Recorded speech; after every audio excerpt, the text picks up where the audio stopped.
I'm Justin Boyd. I am Tristan Jones. I'm Franklin Cooper. And we are the Watchers in the Basement. Welcome to the Watchers in the Basement, and welcome to Watchers Football Weekly, a podcast within a podcast, and a podcast. It's all about the pigskin. We are here today to discuss Week 10 of the NFL season. Let's get right to it. We have a lot to discuss. The Kansas City Chiefs, that obviously Tristan and Frank are well aware, are 9-0 after Sunday's win over the Broncos, 16-14. The Chiefs have been finding ways to win all season long and really haven't had a dominant win yet. But again, they haven't lost. But on Sunday, they needed a blocked field goal against the Broncos to hold on for the win. Tristan, what are your thoughts on the team, on the game? Last week, you or Frank or both of y'all kind of said, like, hey, one of these Broncos games is going to be weird. Was this the weird Broncos game? This was the weird Broncos game. The last one, I don't think the last one will be weird. They'd probably be resting their starters for the last one. But yeah, I think a lot of things about the Chiefs, mostly because I consume too much sports talk at this juncture of the year. And the mental gymnastics that I've been hearing about, I've been hearing from people as they talk about the Chiefs and they try to put other teams above them. Like the Lions are this week's, team du jour, who are the definitive best team in the league. And when the Lions scratch out a win, it's seen as some type of confirmation of their Super Bowl greatness. And I think I think all of us have, for the most part, picked the Lions to make a deep run or make it to the Super Bowl. So I think the Lions are a phenomenal team, but your quarterback throws 5 picks in the first half. We'll talk about that game. And you give up 23 points in the half, something the Chiefs have barely done at all this year. The Baltimore Ravens scored, 20 points against, you know what I'm saying? And it's just the mental gymnastics to dismiss their wins as evidence of them being, fraudulent or not dominant. Because they're close, most of these games are within one score, just ignoring so many different things, and I'll talk about the game, but they're undefeated against the league's number one strength of schedule. They are the best rushing team on a per play basis, just rushing efficiency, best in the league, best team on third down, best team in the fourth quarter. Haven't allowed a team to score 28 points literally since the Super Bowl against the Eagles, right? And they're down by a wide margin at that. Very wide margin. They're 60-something%. And the need for people to dismiss that, because I think so many people are living in 2018 and 2019, and their only version of the Chiefs as dominant is through large passer numbers, high scoring games. But I'm those teams were also more vulnerable than they are right now. This team, which can control the clock, which is what they did against Denver. I think they had 12 more. They have 12 more 10-play possession drives than any team in the league. They lead the league. I think they have 26 on the season. So when the offense isn't, clicking on its highest levels, when you can control the ball, still move the ball down the field, when you can, not turn the ball over, and you have a defense that's not allowing more than 17 points a game, that's dominance. I don't understand how people are not getting that. You talk about I've heard a lot about their point differential, and it's the lowest in ever, for a team that starts the season 9-0. That's leaving out a lot of context. They're back-to-back Super Bowl champions.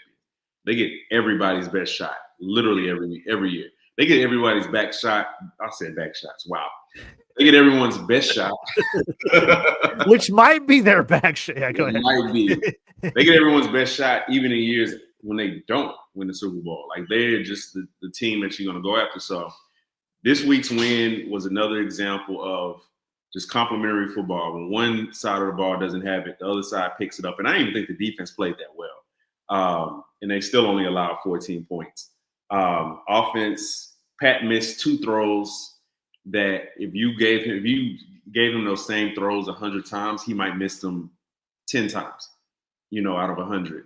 And I think there are some reasons why he's missing some of these throws that he doesn't normally miss. I think he's a little bit more skittish with the line, the tackle play recently. I think he's rushing things. I don't think he's rushing some throws when he has a clean pocket, and he just doesn't do that. He doesn't do that when he doesn't have a clean pocket a lot of times. So this week's win was another example of them doing what needs to be done on that particular week to win the game. And this one is, with a bunch of film study and, a great scheme on blocking that field goal at the end. Like these are things that we usually laud champions for doing. Like, hey, you're getting everybody's best shot. You're missing key guys. Hardest schedule in the league so far. And you just find a way to win. To me, that's dominance. And it's hard for me to understand how that it's not being recognized and lionized like we do every other champion in every other sport. Yeah, and I think like you said about always kind of find a way to win. That is a trait of a great champion. But I think the feeling with the Chiefs, especially this weekend, against the Broncos, the Broncos are not on their level. I wouldn't say, right? That's a team they should probably beat by 10 points, right? I mean that's more what I'm seeing. It's a long season. Look at Tom Brady in the Super Bowl. How many of his Super Bowls came down to a field goal? Basically all of them, but the last one he played, so maybe, I think every one of his 10-3. Super Bowls. What's that? It was 10-3 or 13-3, something like that.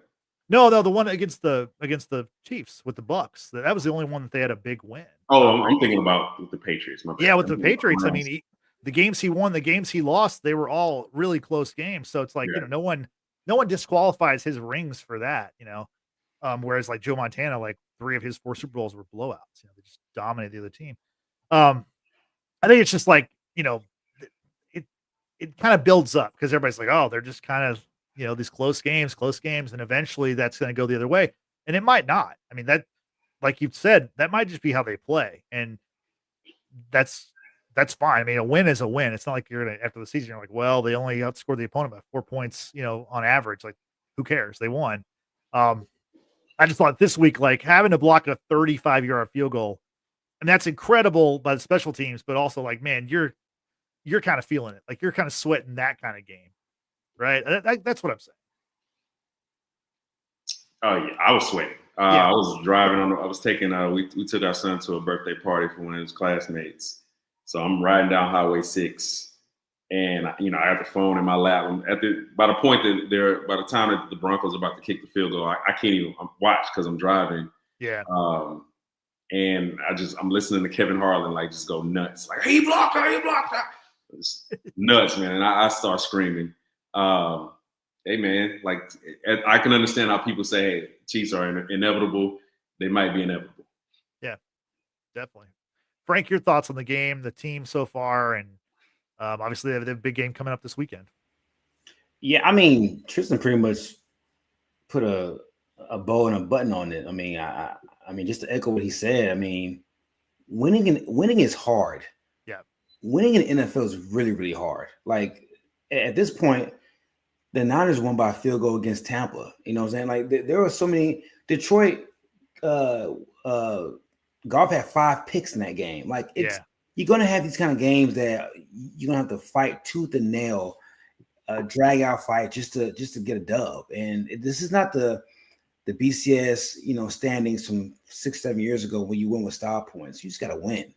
And given the fact that the Chiefs are down a 1,000-yard rusher, rookie receiver who had nearly 1,000 yards last year, and Rashid Rice, you have 35-year-old tight end who's still working his way through.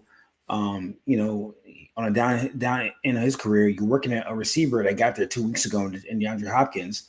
It's not gonna be pretty. It's just not. But one thing the Chiefs do better than anybody is that they execute when it matters the most.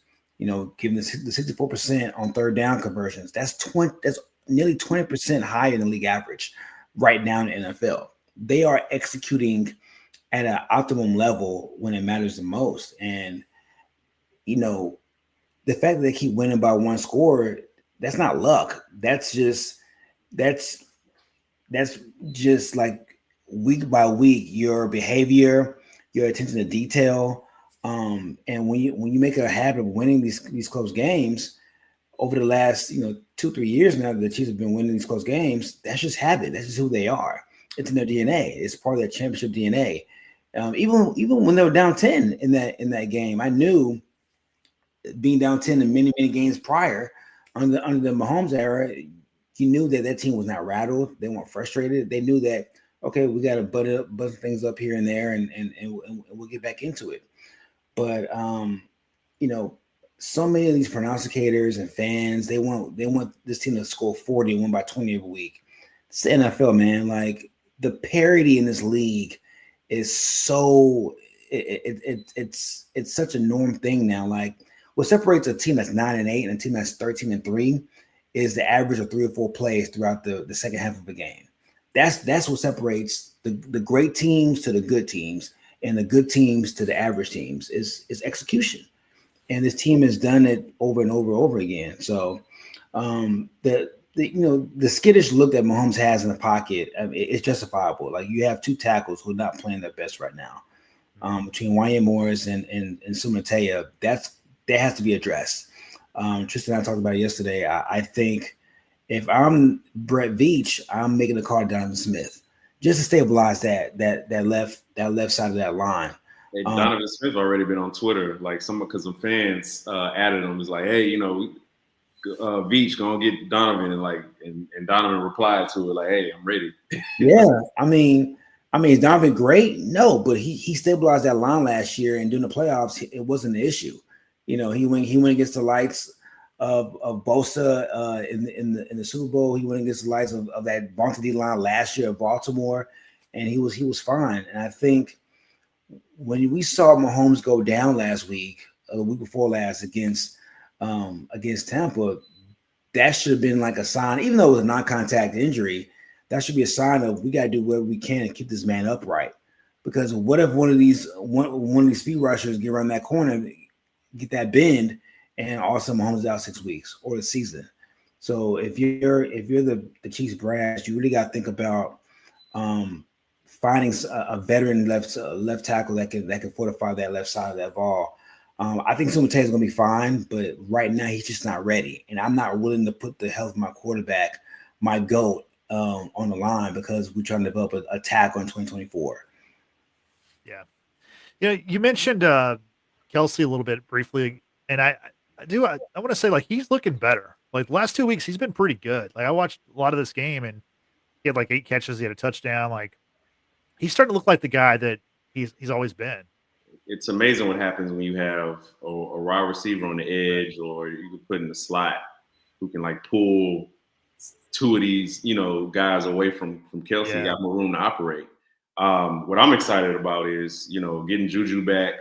So we have you have a wide receiver lineup right now: DeAndre Hopkins, Juju Smith-Schuster, Xavier Worthy, Justin Watson, with Travis Kelce, obviously at the tight end spot, Noah Gray. Like, I think there's enough there to where you can start getting that offense humming a little bit more. You just create more space across the field. And Patrick Mahomes with, receivers who can get, who can stretch the field out and just really space it out. You're going to see Kelce getting a lot more, instead of those, 6 to 7 yard catches that he's getting, is going to look like more 12 to 13. Just more space to operate. Mm-hmm. So I'm excited about that. And Pacheco's coming back, not this week, but probably the week after, maybe the week after that. There's room for this Chiefs team to continue to grow offensively. Mm-hmm. And God forbid Mahomes and Worthy hit on more of these damn deep throws. They should have like 4 or 5 at this point. Like, hey, man, the Chiefs can get better offensively. And I don't know what to tell you after that. A minute who's coming back, that defense can get better. I don't know what to tell you after that, bro. I mean, I know you misspoke, but back shots will be the thing if the opposition decides to play zone against us. Juju in the slot, D-Hop on the outside, Kelce in line as a tight end. We will be zone killers, because those guys are veteran guys who can find holes in any zone. And if you go man, let's say for shits and giggles, Hollywood comes back in December. Just for shits and giggles. Now you got Hollywood, who can take top on any defense, especially man or zone, to go along with Juju, DeAndre, and Kelce and Worthy. Man or zone, you're fucked. Christmas, cancel it. But they're playing on Christmas though, so cancel it. Cancel it after the game, maybe. Like, we don't always do this, but let's look ahead because Sunday's game is one of the bigger games of the season, I would say, on the NFL schedule. You've got the Chiefs undefeated 9-0 rolling into Buffalo, who's 8-2. Obviously, I think y'all are going to pick the Chiefs, but what do you see in that matchup, Tristan, just looking ahead? Well, Bills will be without Keon Coleman for a second straight week. He has a wrist injury. I expect a lot of Josh Allen. Like, I expect a lot of design runs. I expect him to continue to, stretch plays out and try to make plays and like really try to like throw guys open. I like the Chiefs' chances with that, especially if they shut down the run. But for me, man, this game I'm just not up for it right now. Like maybe because it's Tuesday, but like it's like house money. It's like I don't know. It's a road game. I definitely can see the Chiefs losing this game because road game. You just came off an emotional win after a short week. You played on Monday night. I think Buffalo is going to be rocking. I'm taking the Chiefs. Like it's going to take a lot more than Josh Allen with no number one receiver to get me to pick against them. But like, there's definitely a game I can see. I thought the Chiefs might have dropped the Broncos game, going into it. Like I feel this is one of those weird games. I felt that as soon as the game started. But it's house money. If they beat the Bills, I'm officially on 17-0 watch. Barring like some crazy stuff happening. I know it's like 10 games, 3 games in 10 days at the end. Yeah. That'll be the only thing that I think could like really derail them, like or sitting guys. If they beat the Bills, I'm gonna get like super arrogant about the 17-0 thing until somebody splashes some cold water on my face. But yeah, it's house money for me. Frank, what do you think? Yeah, I got the Chiefs, man. I got the Chiefs 27-21. I just feel like at the end of the day, when it matters the most, I think I just have my undoubted faith in Spags and Andy to call a great game. I feel like the Chiefs have been holding back offensively. I feel like they're holding things back to get ready for like this part of the schedule. Yeah. So you may see some more wrinkles added. DeAndre will be 3 weeks in as well, in the playbook as well. So get ready to see some stuff come out on the offensive side of the bar as well. And it's going to be a Josh Allen game because, Amari Cooper still get acclimated in the offense as well, and no Keon. And I still have questions about their secondary. I don't know if those guys are disciplined enough to like to keep those guys in front of them as far as DeAndre and Kelce and be disciplined. I think the plays are to be had. And one thing I've seen about the Worthy Mahomes disconnection is that it's there. We just got to hit it. Like it's been there for the last month now, if not more. It's just getting that timing down, man. And I thought Mahomes was going to hit that. Like that was such a surprise that he missed that 4 yards out of bounds. It was Worthy had that guy burnt by 5 yards. Like it's been there all day. And like now with Kelce and D-Hop, man, in the intermediate, I don't see how the teams can stop that. Because if you go too high, the middle's gonna be open all day for Juju, DeAndre, and Kelce. So I don't see any team, including the Bills, finding a way to like have the tools and this philosophy to like slow down the Chiefs. The best way you can probably do is probably man, just to get your hands on these guys. But again, Kelce and DeAndre, the man beaters. They create so much space because of their great route running. And I know Milano will probably be back for Buffalo. They're touted linebacker, but I don't see them being able to stop them, and I don't see us giving more than 22 points in this game. I think we win by at least 6 points. Yeah. Well, it should be a fun one. It's at 3:25 on Sunday, CBS. So the big game on Sunday. So we're looking forward to that. We'll definitely be talking about that next week. So now let's go from the top team in the AFC to the top team in the NFC. We've already talked about the Lions a little bit. Let's talk about the Sunday night game this past weekend. Excuse me. The Texans here in Houston, we're up 23-7 at halftime. Battle red, wearing their red uniforms. Side note, the Texans gear this year is terrible. I don't like any of their jersey combinations or helmets. Like they look bad. I like the blue, the all blue. I've grown to like. I like their all white. I like the white jersey. The all white is nice, man. It looks icy. I just don't like it looks like the Falcons kind of. But I've never enjoyed the Texans like color blocking scheme. Yeah. I've never been a fan of it. It looks so generic to me always, but I do like the white. Yeah. Well, Battle Red on Sunday, up 23-7 at halftime. They picked off Goff 5 times. Second half, scoreless. They lose 26-23 on a walk-off field goal by the Lions. They're now 6-4. They're 1-3 against the NFC North this season. Which, obviously the North's been the best division in football. Tristan, what are your takeaways from that game, both from the Lions perspective, the comeback, and also the Texans, who this is a big loss. Coming off that loss to the Jets, which the Jets lost looked even worse after Sunday, what happened to the Jets. Now the Texans have lost 2 in a row, and this was a heartbreaker.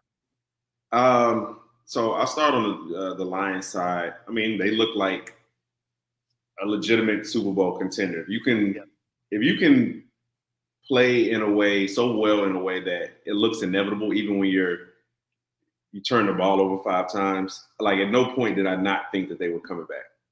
Like I was hoping that they didn't come back because I had a lot of shit to talk in regards to this whole best team in the league thing. But if I was rooting for the Texans, I would have been nervous even at halftime because it didn't look like they had what it takes to like really control that momentum. They really didn't run the ball well at all. Yeah. A lot of their touchdowns came off short fields after interceptions. So they didn't really prove consistently that they can move the ball the entire length of the field against Detroit. Detroit does not have a great secondary. I wouldn't even say they have a good secondary. They have an average secondary, and their offense is so good that it, carries that secondary. It, kind of hides that flaw. But I give props to the Lions for continuing to run the ball and run the ball really well, even when down, 2 to 3 scores. Like their game plan never really changed. They still threw the ball at the same rate. They still threw the same routes. It wasn't like we're going to protect Jared Goff because he threw some picks. They're like, hey, this is just what we do. They stayed committed to the run, which continued to open up their play action, and they just feasted on that. And the Texans had to go zone. Jared Goff eats zone, for breakfast.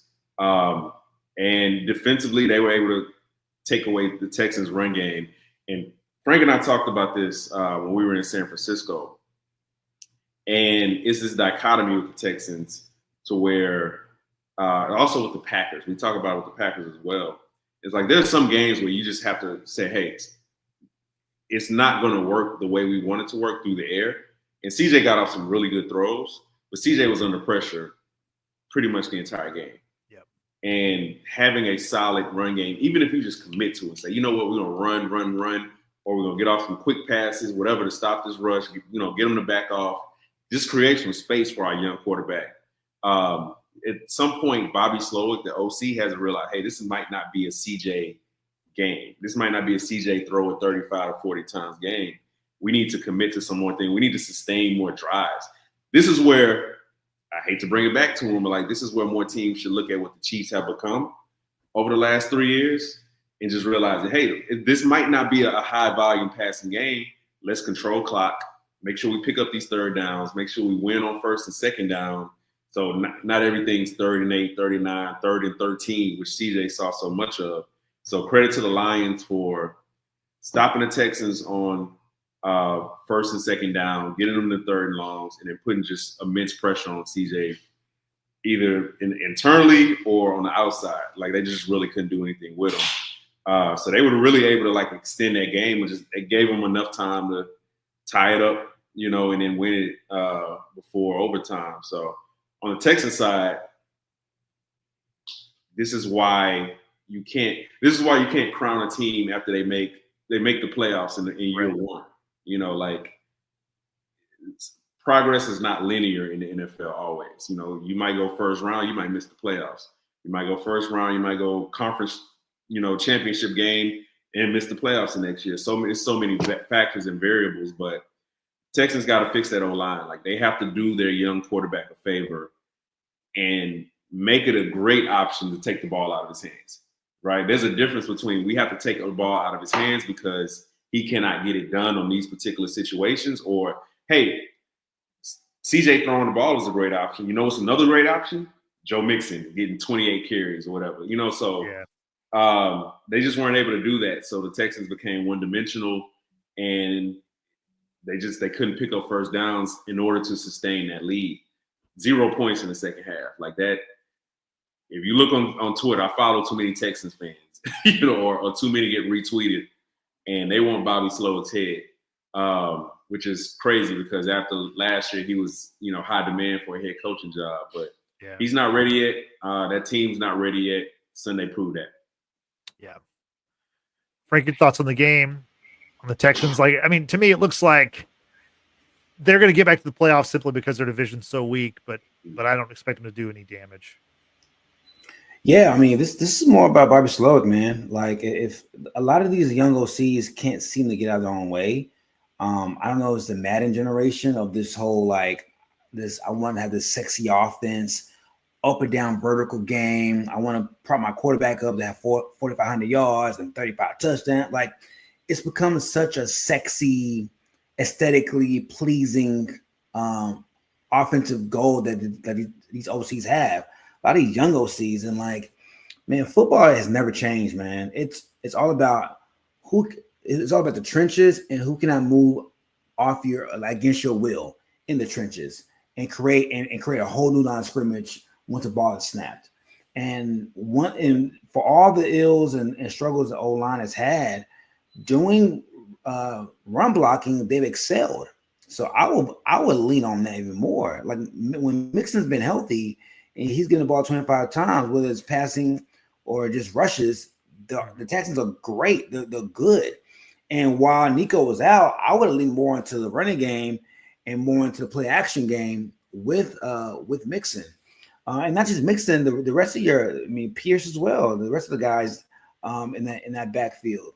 Because that's what aids a young quarterback is a running game. And not just that, you dominate the clock.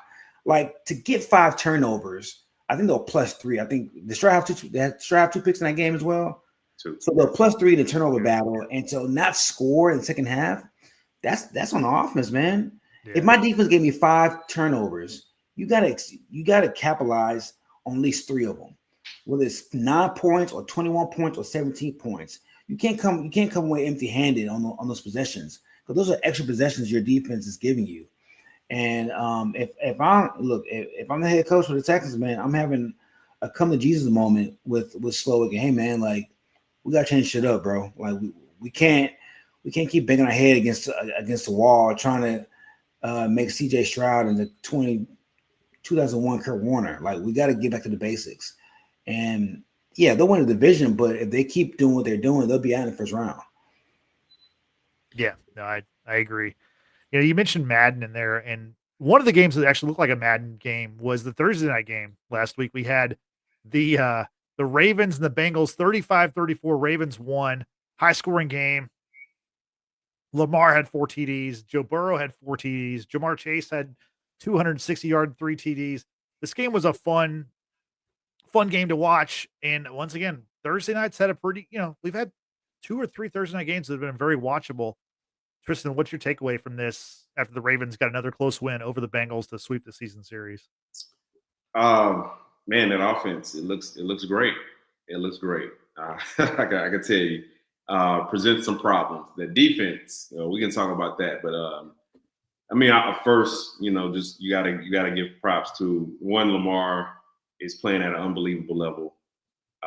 He's always been a video game. He's just a more refined video game. He came in the league looking like remember like Sega Dreamcast 2K. It's like, oh my God, like this is amazing. And then you get to like 2K12. It's like, no, actually, this is what it's supposed to look like. Like he's. I think Lamar is reaching like his final form as a quarterback, as a player. The last step for him, obviously, is like continuing this in January. So like you still hold those things out, but like just in a regular season, almost nobody is capable of electrifying. Every time they touch the ball. Yeah. And he has that ability to like electrify. Like I think there's two guys. The other, number one is obvious, but like Lamar is absolutely that. Like he's moving his way towards the third MVP. You got Derrick Henry, on pace to get another 2,000 yards. This might be the year again of the running back reemerging. It's crazy. Yep. We got three things happening in our three major sports. Basketball, the big man has come back. Like your traditional back to the basket, protect the rim, center, like the post up is made its way back because there's so much isolation. In baseball, like your short game has come back. Your singles, doubles, triples, work the pitch count, and like all those things are coming back. And in football, the running back has reemerged. Derrick Henry, Saquon, Jamar Gibbs just went top 10, top 12 in the first round. Like we're seeing more of that, and that makes them deadly, man, because they can on any given night say we're going to commit to the run and feeding Derrick Henry 22, 25 times. That's good efficient offense, right? Like they can say, okay, Lamar, hey, we need to throw it 35 times. Like that's good efficient offense. Again, the kryptonite for the Ravens is going to continue to be their secondary. It's porous, like bottom 5 in the league porous. On the Bengals side, I still think you have Joe Burrow, and of course you see what Jamar Chase did. What's crazy about Jamar Chase is there's no T. Higgins. And I can't name another Bengals wide receiver just off the top of my head. I can't, outside of T. Higgins and Jamar Chase. So like you knew he was getting the ball. You knew he was getting every target, and he still put up 260 off 11. Like he did whatever the hell he wanted to do.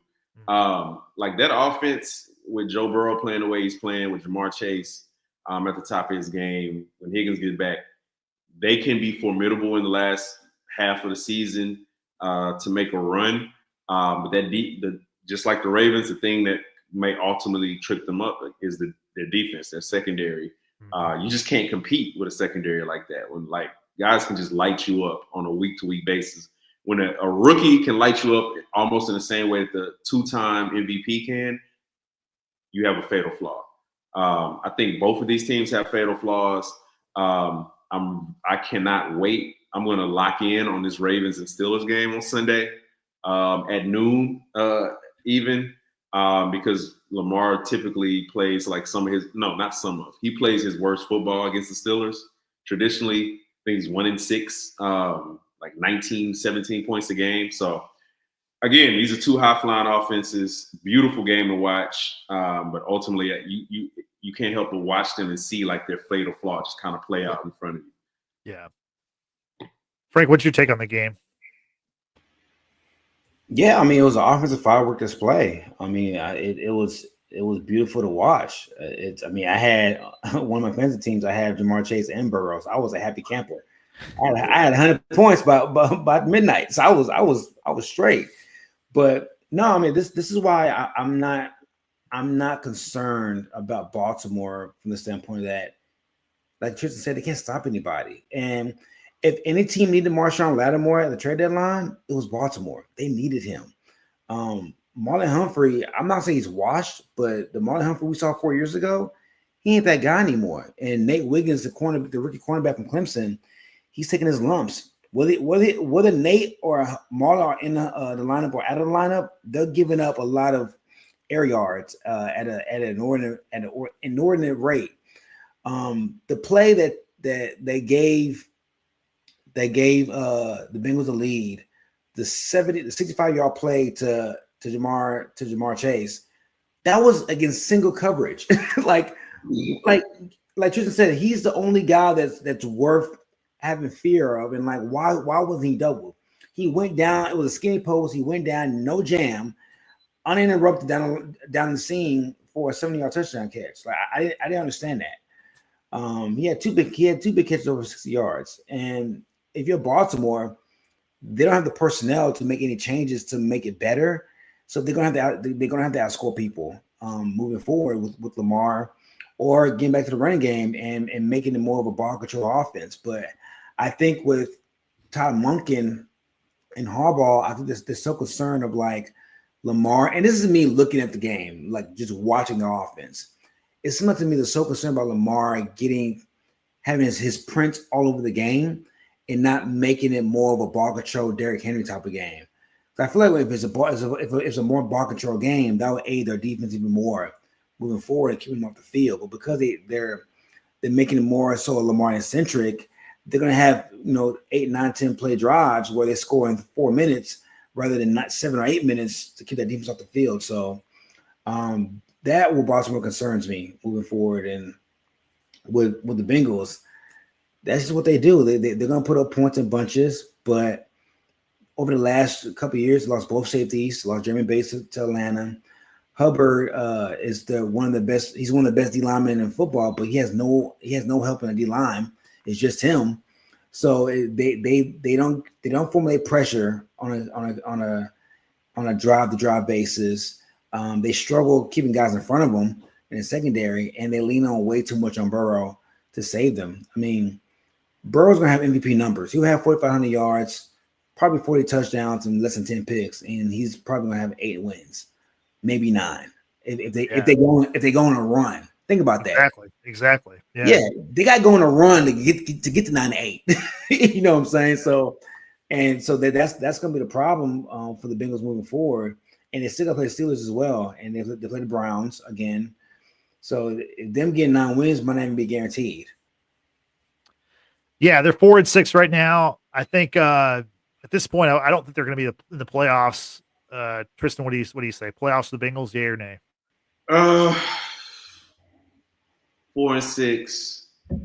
I'm gonna say yes. Only because like the bottom half of that AFC bracket is mid at best. I think. Well, no, I'm not gonna say. This is not a definitive yes, because like we said, they have a legitimate fatal flaw, and I can't believe in any team that has a fatal flaw. Like there's a difference between a flaw and there's a fatal flaw.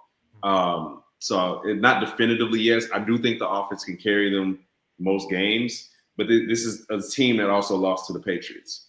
You know what I'm saying? So like, yeah, and that loss has kind of been indicative of their entire season as a whole. So I think it's 50-50 that they can go on a run, put up numbers, and like the other team just not be able to stop them. On the flip side of that coin, they can have some games where they struggle against the Browns. You know what I'm saying? Like it's just games where they just struggle to score, and a team just makes enough plays to get past them. So it's 50-50. There's nothing to really believe in outside of like 2 guys, you know. So yeah, we'll see. Yeah, I feel like maybe we hope they get in because they're fun to watch, but realistically, we'll see. Frank, what do you say? You think the Bengals are a playoff team right now? I'm looking at the schedule now. I mean, if they are going to make the playoffs, they'll play against teams that are ahead of them. So the Chargers are 6-3 right now. They play next week in LA. Steelers, they have the week 12 bye. Steelers, Cowboys, that's a win. They play them at home. Titans, that should be a win. They play them in Tennessee. The Browns are going to be one of those weird games where it could be a 16-13 game or a 7-10 game. That can go either way. Yeah. They play the Broncos, who are ahead of them right now, and they close with the Steelers. So they're going to have to – these are some tough matchups. Both Steeler games left, Browns and Chargers and Broncos. Those are 5 hard games. They can go either way. They could be 2-3. They can be 3-2. They could be 4-1. Like we don't know which Bengals defense is going to show up. Yeah.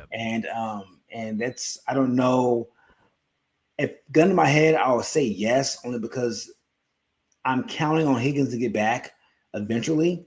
Because again, Higgins is playing for a contract next year. Like, he has to play. He has to put up numbers and show, the other 31 teams that he's worthy of a big contract.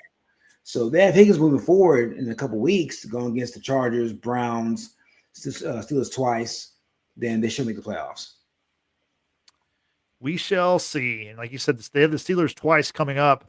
Speaking of the Steelers, let's talk about their game on Sunday. Maybe the game of the day. I mean, obviously there were a couple contenders with the Chiefs game, and obviously the game we just talked about that was a Thursday game. But for the week, one of the better games was the Steelers getting a 28-27 win over the Commanders in DC. Let Russ cook, right? That's what we've been saying all year long. He throws 2 deep ball touchdowns that kind of reminiscent of his days with the Seahawks, and they pulled out the win, including one to Mike Williams, who just joined the team last Tuesday or last Monday. Tristan, what are your thoughts on this game with the Steelers kind of edging out the Commanders, who are obviously still a team on the rise? If this doesn't validate Mike Tomlin's decision to start Russ over Justin Fields, then I don't know what does. He just lifts he raises the ceiling of that offense, right? The floor might be slightly lower because he just doesn't have the running ability, the ability to scramble like he used to escape the pocket like he used to. But man, you give Russ time and he can make some stuff happen, man. If he does nothing else, a go route is always ready. So what I saw from it is the Steelers could possibly be contenders. You know what I'm saying? If the defense continues to play well, like it has been, Russ has time, running games. If things are going really well, Russ could be like a high ceiling Brock Purdy. You know what I'm saying? He's never going to be great enough to just say, okay, Russ, one of these things is not working well. Can you still get us there in this game? I don't think he's there, but if everything's clicking, he can still make the plays. He's, still a smart quarterback. He still understands time score situation. He still can make big plays when need be. So I saw that as okay, I don't have, obviously the Steelers are not in the Chiefs Ravens tier, but I think they are firmly in the, Buffalo Bills, Texans, tier. I think they're right there. I think there are 5 teams who could and no, I don't have the Texans here, but the Texans at their best, Nico Collins and slightly better offensive line play, I think are in that tier. So that's what I saw. I thought Mike Tomlin was so validated. Everything that he's doing is working right now. If he's not, I think Mike Tomlin, this game also cemented Mike Tomlin as a top 3 coach of the year candidate this year.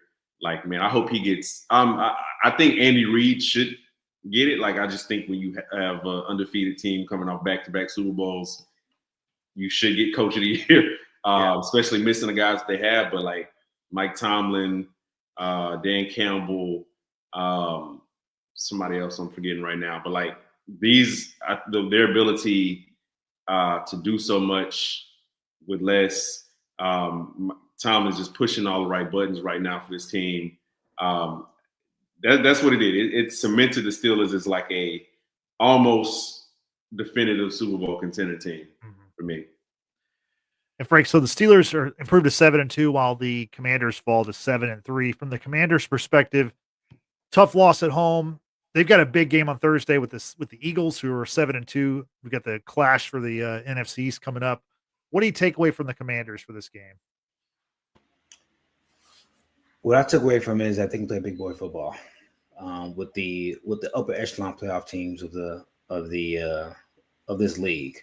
They were competitive against Baltimore. They were competitive Sunday, outside of a few drives where it kind of stalled, and then that costly offsides penalty in the game. But what I saw, and again, they acquired Marshawn Lattimore to strengthen a weakness. So once he's healthy, you add Marshawn Lattimore to the mix of that secondary. along with the maturation of Jaden Daniels, man. I think they got the recipe to make a playoff run in the NFC. I'm not saying Super Bowl run, but if things break right, depending on the seeding, they can make a NFC Championship invitation. They could, and then they don't have Brian Robinson right now for the, but I mean Eckler's been great. But once Brian Robinson gets back, I think with Lattimore, I like what I see. They just got to do a better job of closing and executing. But with young teams, you expect pitfalls and like costly mistakes. I feel like Commanders are way ahead of schedule.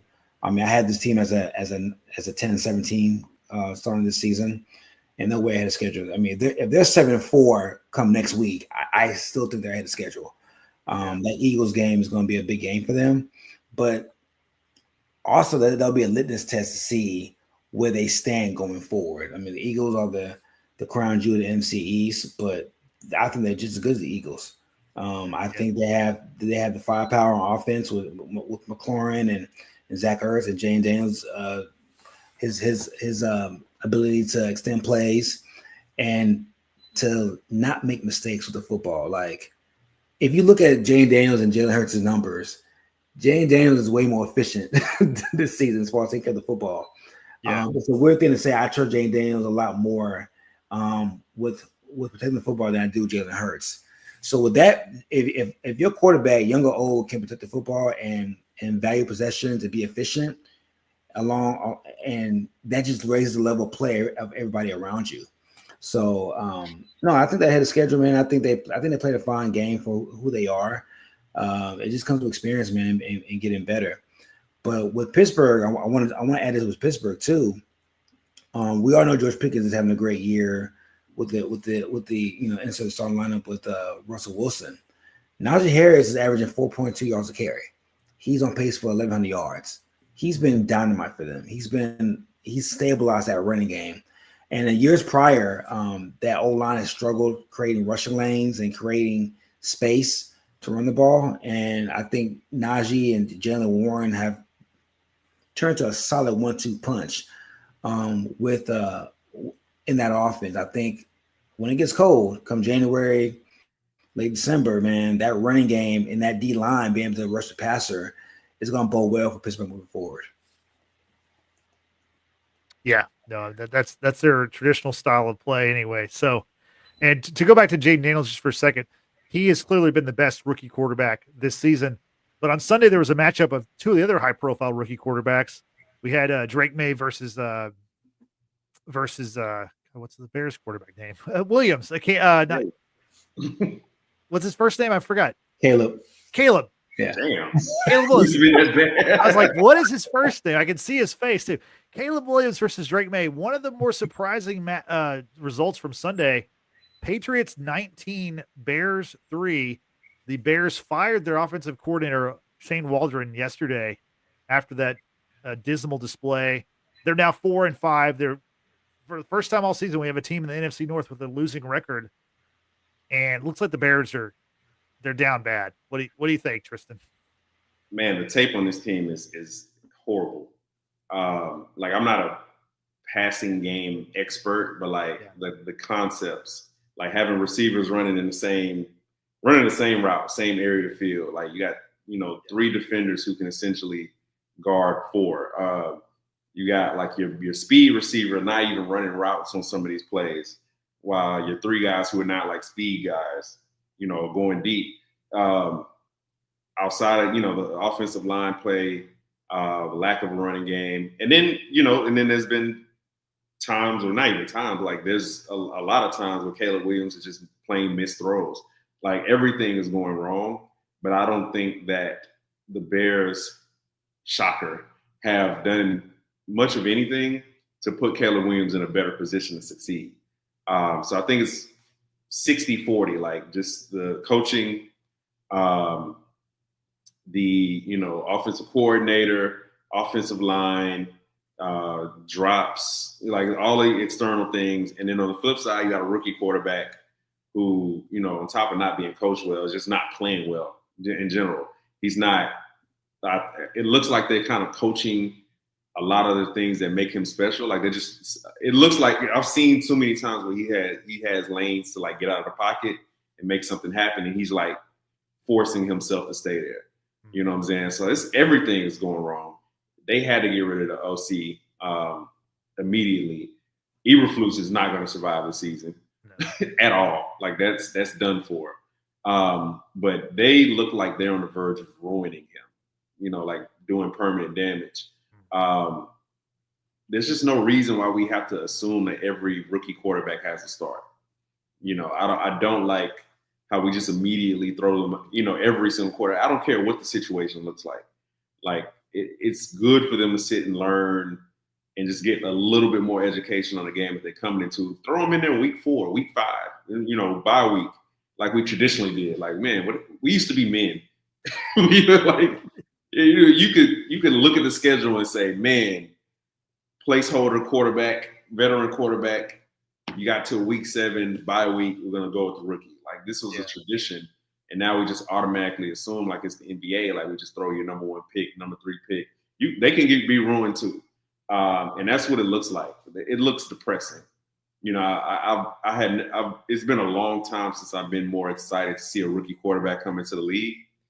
And I had to turn that game off. Like I had it on a multi-view. I was like, I'm just not even gonna look over there. Like it's just embarrassing to watch. On the flip side, Drake May has had the opportunity to sit and learn. He's come in and he's not really doing anything spectacular, but he doesn't. That's not the point. Like we don't need to see spectacular from Drake May. Like he's making his short throws, his intermediate throws. He's making a big throw every once in a while, once every 20 throws or so. And it's just doing enough to like at least be competitive in these games. He's going to make his mistakes because the rookie quarterback. But he looks like, which is sad to say, but he looks like he's in a better position to succeed than Caleb Williams is with, you know, Keenan Allen, Roman Dunze, DJ Moore. Yeah. It's just and DeAndre. Crazy to say. That's so. Crazy. But you're right. It's stupid. Frank, your thoughts on the Caleb situation, how Drake may look, just the Bears as a whole? Yeah, I mean, I think the Shane Waldron firing just bought Eberflus maybe another month, maybe 3 to 4 weeks of because like this is on you, man. Like you are the CEO of the team. Like you oversee all of this. You appointed Shane Waldron as your OC, one of the other OCs that were better suited and had better experience to. Like you knew for 3 months that your draft pick was going to be Caleb Williams. You knew this. You know what I'm saying? Like you knew this in January, and to not have these guys, to not hire, you know, better coaching staff on the offensive side of the ball for this young talent that you have, it's inexcusable. This is all on Eberflus. Like watching Hard Knocks, Shane Waldron just looked unprepared. He looked like the job was just too much for him, and that's not really his fault, but that's more Eberflus. So and on top of that, like Tristan said, like the pieces you have, Ryan Pace did his job.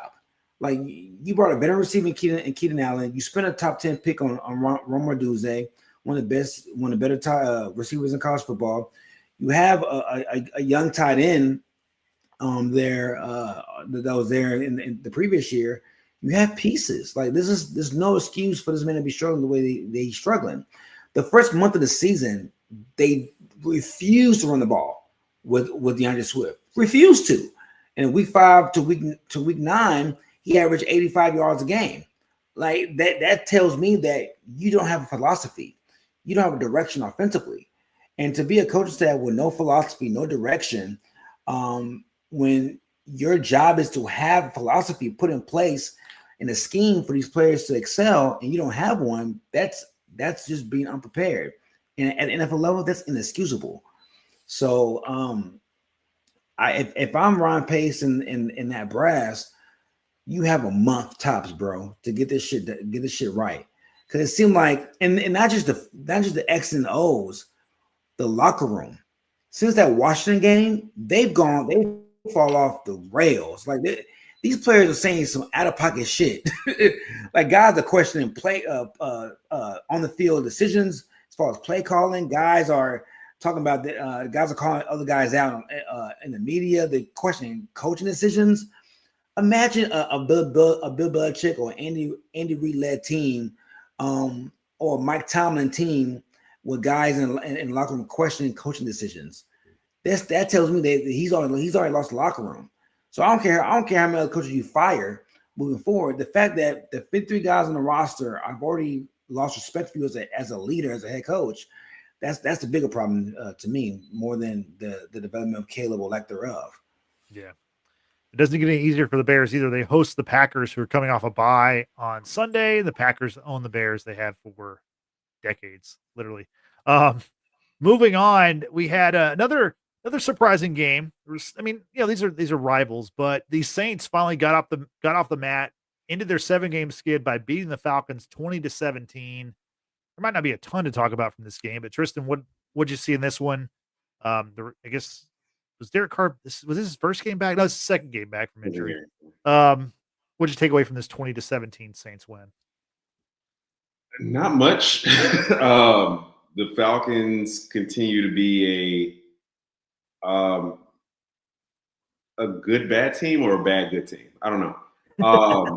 But just not being able to generate good enough offense against that Saints defense, which is not good. The Saints is not good at all. And I don't know if it was we just fired a head coach bounce. But they moved the ball. They moved the ball down the field. Derek Carr looked good. He looked like the Derek Carr from the first couple weeks. The Falcons just couldn't do enough. Like that, there wasn't anything special about that game when I watched. It was just like, Falcons couldn't pick up a crucial first down, and Saints came back, scored. They really could never get from under the control of that game that the Saints had them under. I don't know what to make of the Saints. I'm not the Saints, the Falcons. They're kind of like the NFC South Cardinals to me. There's been weeks where they look like they're playing the Chiefs, and you're motivated. It's your Super Bowl, but can you sustain consistent play from week to week, especially against inferior opponents? And they just couldn't do that. Bijan, they're not feeding Bijan enough for how good he is for some reason. So I don't know, man. The Falcons look like your classic 600 winning team, and they look like a first round exit. Kirk Cousins again. It's late in the game. Falcons need a crucial first down. It's 3rd and 5. Where do you think Kirk Cousins is going to throw that ball? 2 yards. 3 yards. Short of the sticks. This shit 2 yards in front of the sticks. Bro, this bit is tired. I'm tired of this bit. All right, I'm tired of it. It's jump the shark. At this point, you're fucking with us. You know what I'm saying? I don't know. Yeah, that's about the only thing consistent about Kirk Cousins right now. It seems like these teams play each other every other week. I don't know what they're just not two teams that I really care about. So I feel like they're always playing each other. Frank, any thoughts on the Saints ending their losing streak and beating the Falcons? Not one. Tristan covered it very, very well. Very well. It's an unserious team. Let's go to the 49ers Bucks game. We had the return of Christian McCaffrey. He had about 100 total yards. Didn't really do much on the ground, but he did have a big catch late in the game down the sideline. What'd you see in that game? The Niners won 23-20 on a walk-off field goal after their field goal kicker missed 2 other kicks in the game. San Francisco's now over 500. They're 5-4, while the Bucks are now 4-6. Hey man, we're setting up for a Week 18 49ers versus Cardinals for a playoff spot. It's looked like we're headed that way. I didn't get to watch as much of this game as I wanted to. I definitely saw the ending, but Brock Purdy looked great. That's what I took from that game. Yeah. This was a game where Brock Purdy had to make things happen outside of the script. He had to make plays outside the pocket. He had to stitch some throws, and he stitched some throws. That that touchdown pass to Kittle in the back of the end zone in the corner was phenomenal. Great catch by Kittle as well. But like that version of Brock Purdy, I think in normal times can win you a Super Bowl if everything is clicking. The issue is everything's not clicking. Like the vibes have not been great for the 49ers. There's not been a single point in the season where they've looked dominant, where they've looked like they can impose their will on any team. They usually play down to the competition of their team. And the defense has not been – it has not been menacing. You know, like at the beginning of the season, I thought Fred Warner himself looked like a defensive player of the year candidate. He's that good, but like he can't lift up that entire defense. Secondary has been average, which is crazy because they just paid one of their secondaries about 3 hours ago. But I don't see this 49ers team looks like a first round exit as well. Yeah. Which is crazy. Like it looked that's sealing the window for the 49ers. We might be seeing it close like right before our eyes because there's just nothing there. Like there's nothing special. There's nothing special about the offense. There's nothing special about the running game anymore. Like the running game is good, but it's not dominant. The defense can make some stops on certain possessions, but you can't count on it either. And Purdy, you know, for as great as he looked yesterday, like, and he looked amazing yesterday. He hasn't looked good for like 3 weeks before that. You know what I'm saying? So it's been a while for him too. So yeah. Like I said, week 18, 49ers Cards, it's shaping up to be a big one. Yeah, especially the Cardinals now 6-4, blew out the Jets, just absolutely slaughtered the Jets. Again, that Texans loss to the Jets really looks bad. Frank, your take on the NFC West?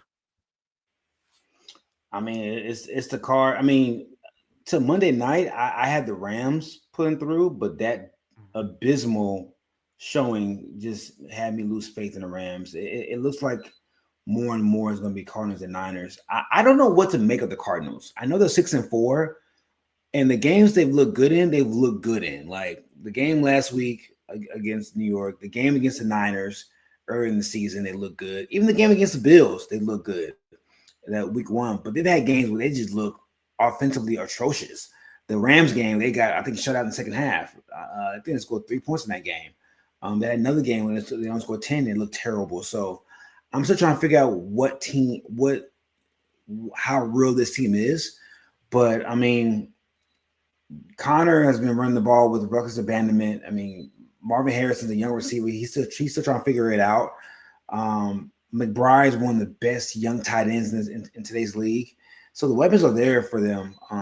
Defensively, I'm not sure how much I can trust them, but the fact that they're playing the Niners in Arizona come week 18 gives them a little bit of an edge. I want to see how they play down the stretch going into December. And also I want to see how they play in the stretch outside when it's cold. That's I have, they're indoor team. So a lot of these teams, especially as it gets cold, it starts snowing, it starts raining.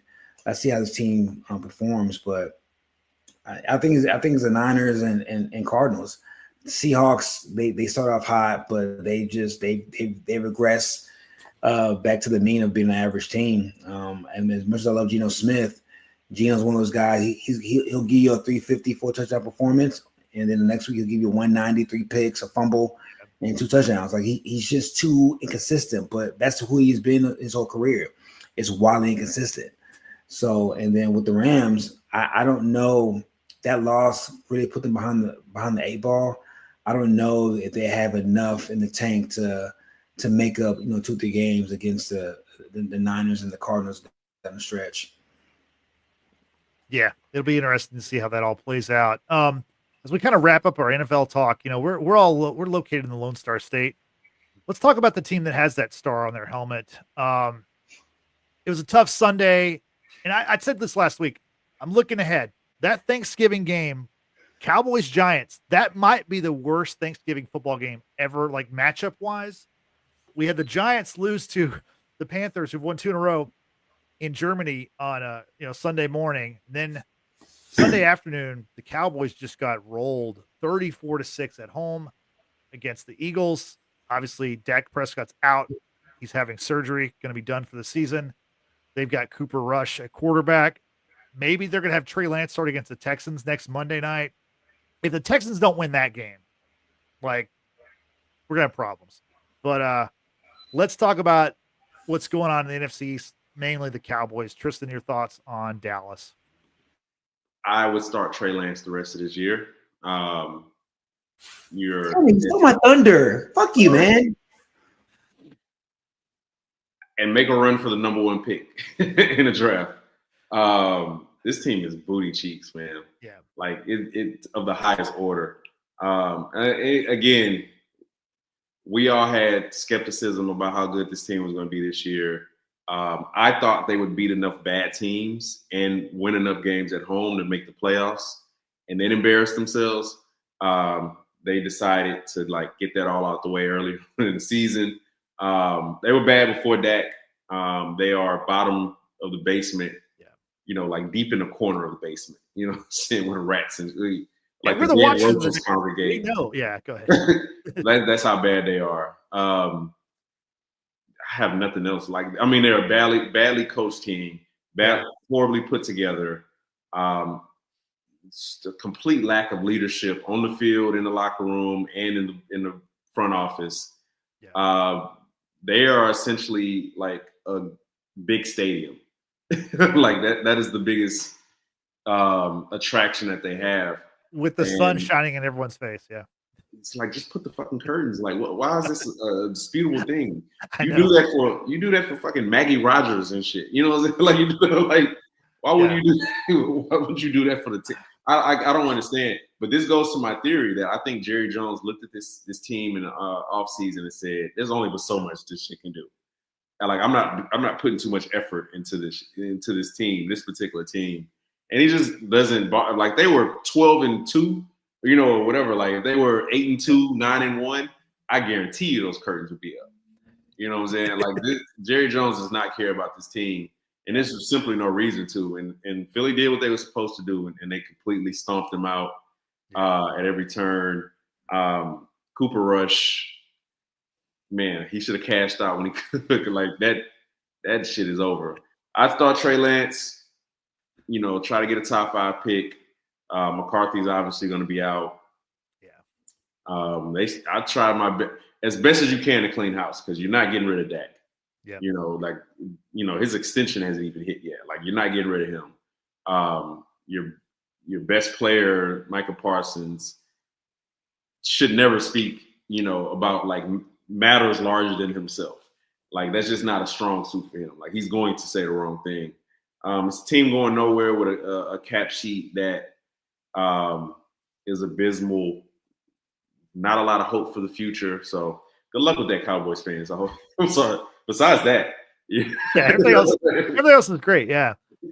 Hey, Frank, talking about Trey Lance, if he does start now, we're all really concerned about player safety, right?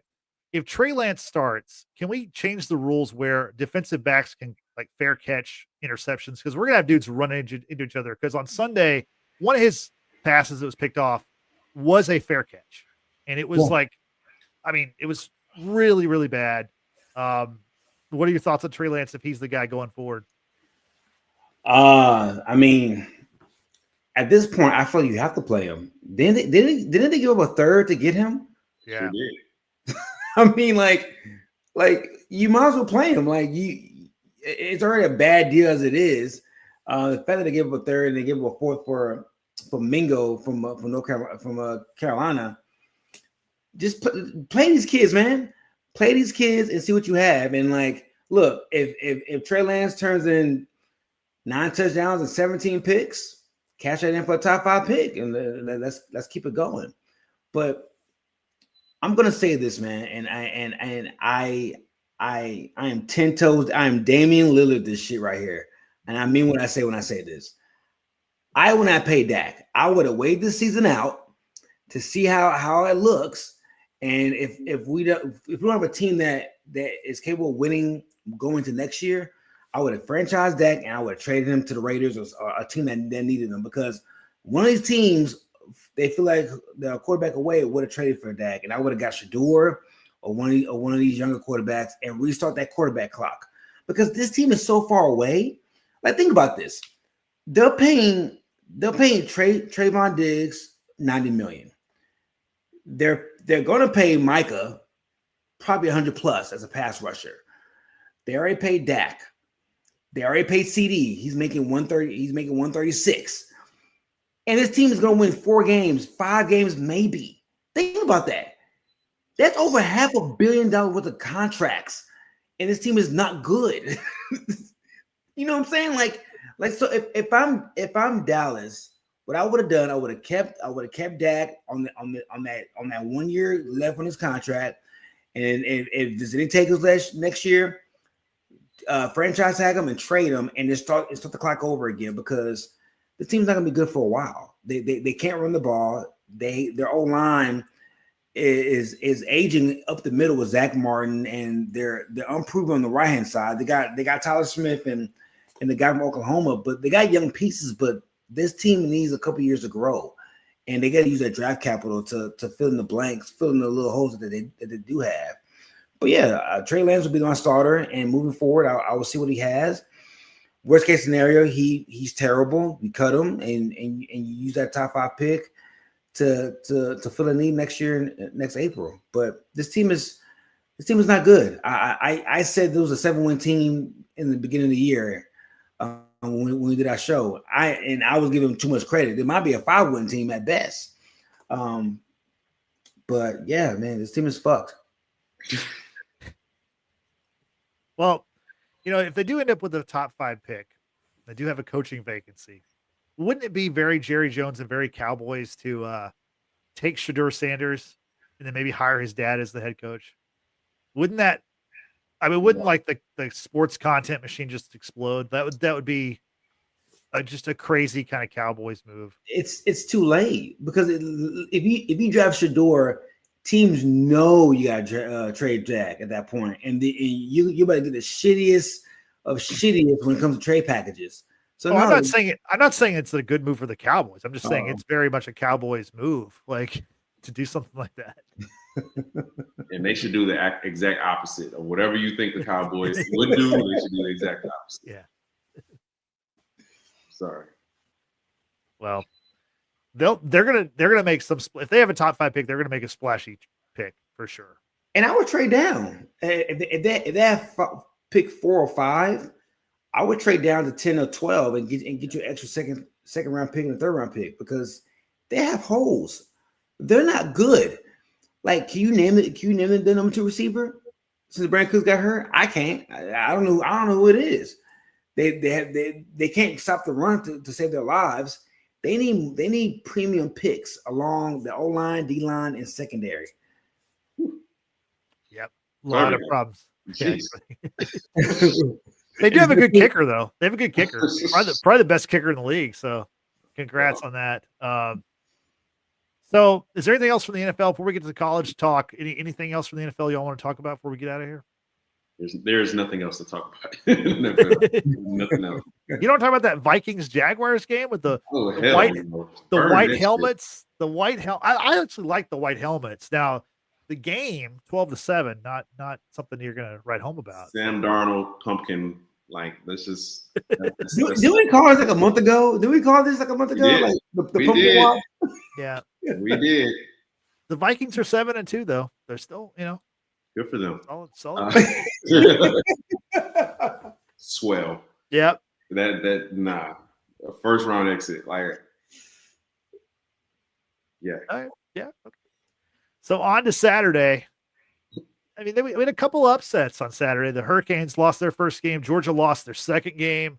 Alabama absolutely routed LSU. The second CFP rankings came out tonight. I just saw the results a little bit ago. I'll run through those in a second. But anything on the field that y'all want to talk about from Saturday's college game? Man, the Georgia quarterback, man, if he's drafted in the first round, I'm going to be really disappointed in that team. He is You talking about project? That kid is not. He's not ready. And if I'm Georgia, they need to convince him coming back. He's not ready, man. Like he is so turnover prone, and he always. It seems to me he keeps falling in big moments. He is so reckless with the football. It's crazy. Now I'll give him some grace. That left tackle was getting his ass whooped all game long against Ole Miss. He was getting his ass whooped. But that kid, if I'm going to spend a top 5 pick on a quarterback, you got to be ready and you got to be able to raise level of play. I don't want a project at the third pick of the draft. I don't need a project. I need a guy who's ready to play, and he's not ready to play, man. He's very ordinary. He's an ordinary quarterback with a lot and like I think what helped Georgia in previous years is that they had so much talent around the quarterback, whether it was McCole Hardman, George Pickens, the running back Sonny Michel or Nick Chubb. Like they had talent, and this Georgia offense is not as talented as previous years, so they're leaning more on the quarterback play, and it's suffering. And I don't know. I'll tell you right now, man, Tennessee is coming, and he looks like he's reeling. And I don't know if that team gets 3 losses, man. Athens may explode next week. I don't know. Yeah, Tennessee, Georgia next week, right? Yeah. I will be there. My only really takeaway outside, obviously like Carson Beck, like he started this year, him in contention to be like the number 1 pick. He's a second day pick at best, just completely ordinary.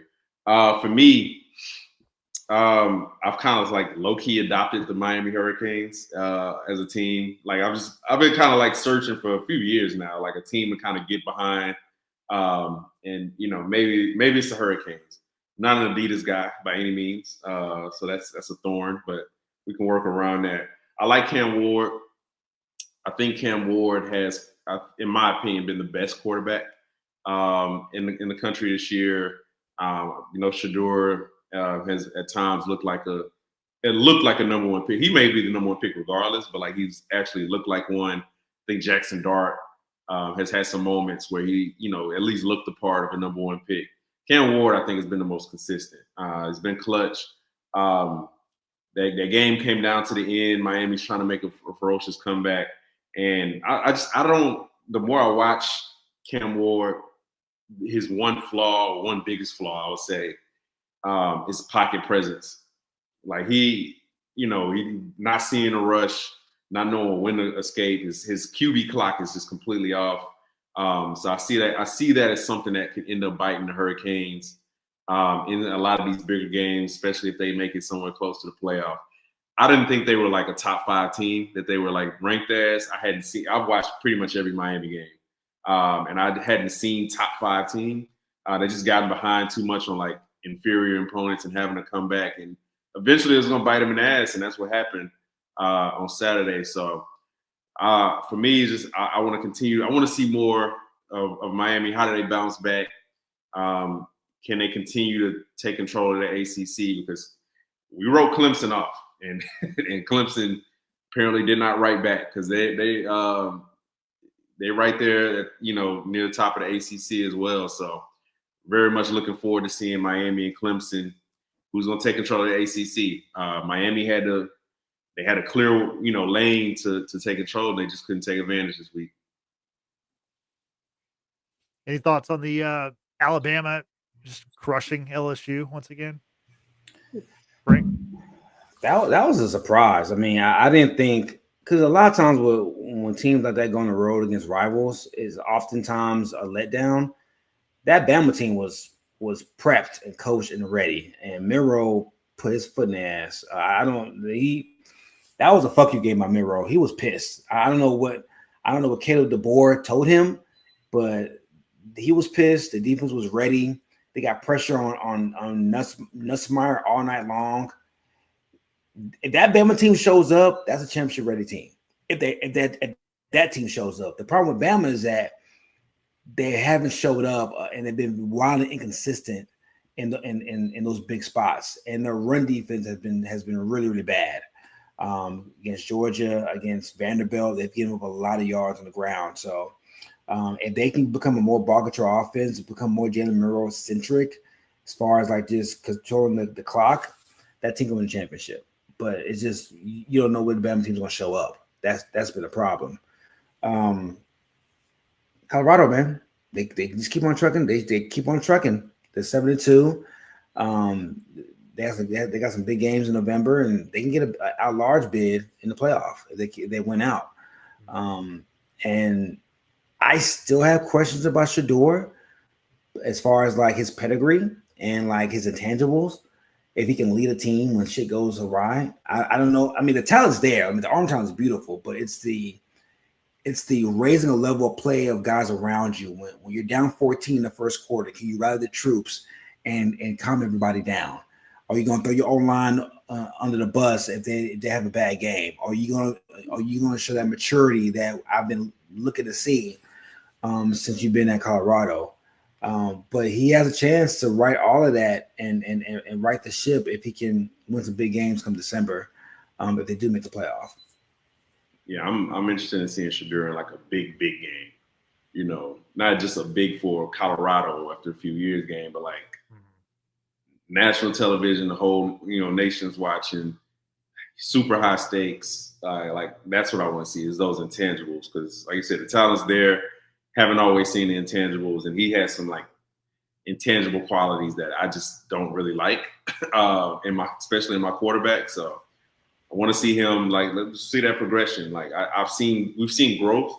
We've gotten consistent play, and that's always a good start. But like now I want to see, like Coop said, can you elevate an offense against a team right on your level or above? So you want to be number one pick. That's what number one picks do. Exactly. Now, Colorado is not in the current college football playoff rankings just yet. They might be at the end of the season. Who knows? But they're not right now. The second week of the rankings came out tonight. Let's run through it. Oregon still number 1. Ohio State number 2. Texas moves up to number 3. That means they'll get a bye potentially. Penn State number 4. Indiana number 5. BYU number 6. BYU though would get a bye because they're the Big 12 leader right now. Tennessee number 7. Notre Dame number 8. Miami falls to number 9. Alabama's number 10. Ole Miss is number 11. And Georgia's hanging on at number 12. Be interesting if Georgia didn't make the playoff, which could be very likely if they lose another game. The matchups currently right now, if the playoffs were to end, if the playoffs were to start today, the matchup in the first round would be Boise State versus Ohio State. You'd have Notre Dame versus Tennessee. You'd have Ole Miss versus Penn State. You'd have Alabama versus Indiana, with the teams getting the bye being Oregon, Texas, Miami, and BYU. Tristan, I'll go to you first. What do you think about the rankings this week? I know obviously it's going to change, but we did see Texas moved up a couple of spots, and obviously Georgia took a big fall. Nothing unpredictable for me. Figured Texas hasn't looked. They dominate the fuck out. Who did they? I forgot who they just played. Florida. What's that? Florida. Yeah, Florida. Yeah, they killed them. They the shit out of Florida. Yeah. So I'm not surprised. I didn't see anything. And again, my official stance on the college football playoff. Yeah. To not care until games start or being played. But I didn't see anything. Like I just saw them when they came across about an hour ago. So no surprise for me. Frank, what do you think? Any things that you want to mention from the rankings? Yeah, I have a bone to pick, man, with the CFP, man. How the fuck is Penn State ranked ahead of Indiana and Tennessee? How? Indiana's undefeated. They beat Michigan. They haven't lost a game all year. Penn State lost to Ohio State. How are they ranked ahead of Indiana? That makes no sense to me at all. Tennessee has a essential win against Bama when at the time Bama was 9-1 or 6-1 at the time. They should not be behind Penn State either. I don't understand the logic there with Penn State being ranked so high. I feel like Boise should be ranked higher. I feel like Boise should be in the top 12 and Bama at 13 or 14. I mean, Bama has 2 losses. I mean, I know that they have pedigree because it's Bama, but let's go off record and how they looked in those losses. I'm glad BYU's in the top 6. That's good for them. But yeah, the Penn State thing really bothers me. I don't know. I feel like we're rewarding Franklin, who hasn't won a big game. It feels like in ages, and they're ranked ahead Tennessee and Boise and BYU. Yeah. Well, still got a month worth of games, so we'll see how it all shakes out at the end. Any final thoughts y'all want to get to before we get out of here? I have a question for both of you guys, man. As of right now, who's your Heisman leader? Ooh, that's a good question. Oh, Ginty. I was gonna say Ginty. Easily. Video game Ginty, man. And that's my reason why I think Boise should be ranked higher, because this is a Ginty-led offense. Like, he is the reason why they're dominating the way they are. Like, I don't know why they're not ranked higher because of Ginty. If they're in the top 10, Ginty, they should be in the top 10. Ginty should be leading the Heisman race right now, in my opinion. He's the best back in football. I feel like maybe the Oregon quarterback, just because they're number 1. He passed Case Keenum for career touchdowns over the weekend. He's been in college like 6 years. I know. I know. Still, like, he's like 25. Yeah. No. Definitely, he's played for 3 or 4 teams, but I don't know. Usually, that's kind of usually a quarterback. Usually, it's one of the teams that makes the playoff. So if Oregon runs the table and finishes number 1, you got to think he's got a good shot at winning it. Yeah. So, wouldn't be mad at it. Yeah. So that about does it for this week. We appreciate everybody who joined us in the live chat. That's the best way to join us. We want to say thanks to King B. Johnson, to Texas Spotterhead, and to M Moves. Thank you all for joining us. We appreciate it. Hey, if you're watching this on YouTube later, do all the YouTube stuff. Like, subscribe, comment. We appreciate all that stuff. It really helps us out. And hey, if video's not your thing, we're on audio platforms as well. You can check us out on Spotify and Apple Podcasts. And we're also on social media, so check us out there. Follow us at Watchers Basement. So that about does it for this week. So for Frank and for Tristan, I'm Justin saying thanks for watching. Thanks for listening. We will see you next time. Have a good night. Bye-bye. How about those Chiefs? Not the Cowboys, certainly.